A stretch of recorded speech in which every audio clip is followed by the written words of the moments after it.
बारामतीत अजितदादाच राष्ट्रवादीचे उमेदवार असणार. पार्लमेंटरी बोर्ड अजित पवारांच्या नावावरच चर्चा करणार, सूत्रांची माहिती. तर बारामतीमधून लढण्यास रस नसल्याचं दादांकडून स्पष्ट. बारामतीकरांनी रस पिळून काढला म्हणून आता रस राहिला नाही, तरीही अजितदादा घरातच पुतण्याविरोधात लढणार. सुंभ जळला तरी पीळ कायम, राऊतांचं अजित पवारांवर टीकास्त्र. नवाब मलिक अजित पवार गटातच, अजितदादांच्या कोर कमिटीच्या बैठकीमध्ये नवाब मलिकांचीही उपस्थिती. महायुतीमध्ये अजित पवार गटाची 80 ते 90 जागांवर लढण्याची तयारी. पक्षानं गोळा केलेल्या मतदारसंघाच्या अहवालासह संभाव्य उमेदवारांवर बैठकीमध्ये चर्चा, सूत्रांची माहिती. मवियाकडून ठाकरेंना मुख्यमंत्रीपदाची ऑफर न देता प्रचार प्रमुखाची ऑफर. यातून वेगळं राजकारण दिसतंय. ठाकरेंनी सावध राहावं, शिवसैनिकांनी मिलिंद नार्वेकरांना पाठवलेल्या पत्राची चर्चा. मवियाच्या विधानसभा निवडणुकीच्या प्रचाराचा आजपासून प्रारंभ. मुंबईतल्या षण्मुखानंद सभागृहामध्ये मवियाच्या पदाधिकाऱ्यांचा मेळावा. प्रमुख नेते मार्गदर्शन करणार. काँग्रेस विदर्भामध्ये 62 पैकी 40 पेक्षा जास्त जागांवर दावा करणार. विदर्भात काँग्रेसच्या सर्व्हेमध्ये महाविकास आघाडीमध्ये काँग्रेसला अधिक पसंती. संभाव्य मतदारसंघामध्ये काँग्रेसच्या बैठका सुरू, सूत्रांची माहिती. विधानसभेत पूर्व विदर्भामध्ये भाजपला फटका बसण्याची शक्यता. भाजपचे माजी खासदार शिशुपाल पटले यांचा आज काँग्रेसमध्ये पक्षप्रवेश.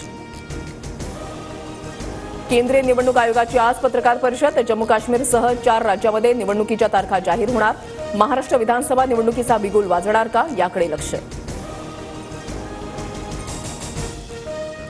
राष्ट्रवादी अजित पवार गटाची जनसन्मान यात्रा आज मावळ आणि पिंपरी चिंचवडमध्ये. दोन्ही विधानसभा मतदारसंघात सभा होणार. तर तळेगाव दाभाडेमध्ये अजितदादा महिलांशी संवाद साधणार. पवारांवरील टीकेबाबत भाजप हायकमांडशी चर्चा करू. पंतप्रधान मोदींनी केलेल्या भटकती आत्मा या विधानावर अजित पवारांची प्रतिक्रिया. मुख्यमंत्री आणि दोन्ही उपमुख्यमंत्र्यांमध्ये पटत नाही. अजित पवारांची प्रत्येक फाईल फडणवीसांकडे जाते. रोहित पवारांची शिंदेंसह अजित पवार फडणवीसांवर खोचक टीका. आमच्यामध्ये कोणताही वाद नाही, विरोधकांकडून बदनामी करण्याचं काम सुरू. मंत्रिमंडळ बैठकीमध्ये खडाजंगी झाल्याच्या चर्चांवर अजितदादांचं स्पष्टीकरण. छत्रपती संभाजीनगरमध्ये विधानसभेच्या जागेवरून शिंदे गटामध्ये रस्सीखेच. विद्यमान आमदार प्रदीप जयस्वाल यांच्या विरोधात शिंदे गटाच्याच राजेंद्र जंजाळ यांची तयारी सुरू. मध्य विधानसभेची जागा लढवण्यास जंजाळ इच्छुक. लाडकी बहीण योजनेमधील आतापर्यंत 33 लाख लाभार्थी महिलांना पहिला हप्ता जमा. महिलांकडून पेढे भरवत जल्लोष. तर महायुती सरकारचेही मानले आभार.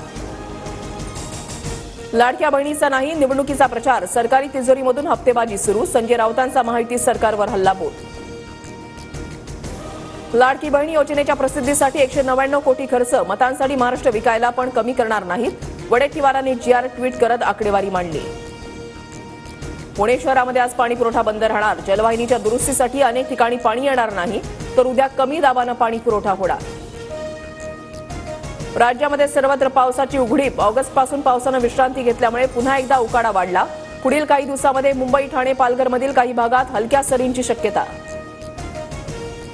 एसबीआयच्या ग्राहकांना मोठा झटका. स्टेट बँकेच्या कर्जदरामध्ये सलग 3ऱ्या महिन्यामध्ये वाढ. आजपासून वैयक्तिक, गृह तसंच वाहन यासारख्या कर्जाचा हप्ता महागणार. महिला निवासी डॉक्टर अत्याचार आणि हत्येचे पडसाद. इंडियन मेडिकल असोसिएशनचा उद्या 1 दिवसीय देशव्यापी संप. सरकारी रुग्णालयामधील ओपीडी सेवा बंद ठेवण्याचा निर्णय. इस्रोकडून नैसर्गिक आपत्तीची माहिती देणारं सॅटेलाइटचं प्रक्षेपण. श्रीहरिकोटाहून SSLV D3 रॉकेटचं यशस्वी उड्डाण. ऐतिहासिक प्रक्षेपणामुळे अंतराळ तंत्रज्ञानामध्ये महत्त्वाचं योगदान.